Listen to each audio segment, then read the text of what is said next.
આપણી પોતાની બડકમદારી દેખાડવા માટે આપણી પત્નીને ન બોલવાના એટલા શબ્દો બોલીએ છીએ. યાદ રાખજો, જે ઘરમાં પોતાની પત્નીનું માન સન્માન નહીં જળવાતું હોય એ ઘરમાં તમે ગમે તેમ ઊંધા માથે લટકીને કામ કર્યા કરો, તમારા ઘરમાં કોઈ દી બે પાંદડે નહીં થાવ તમે. યત્ર નાર્યસ્તુ પૂજ્યન્તે રમન્તે તત્ર દેવતા.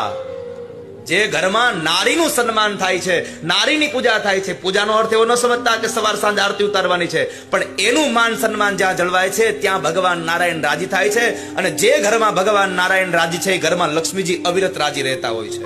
અત્ર નાર્યસ્તુ પૂજ્યન્તે રમન્તે તત્ર દેવતા. પણ અત્યારે તો પત્નીની જરા પણ કંઈક ભૂલ થઈ ગઈ એટલે એની કેટલામી પેઢી સુધીની આપણે ગાળો દઈ દઈએ એનું કાંઈ નક્કી નહીં. મારી પ્રાર્થના છે આપ સૌને, ક્યારેય પણ ક્યારે એનું દિલ ન દુભાવશો. કારણ તમારી સાથે સંસાર માંડવા માટે જેને જન્મ આપ્યો એ મા બાપને મૂકીને તમારી હારે વળગી છે વાલા.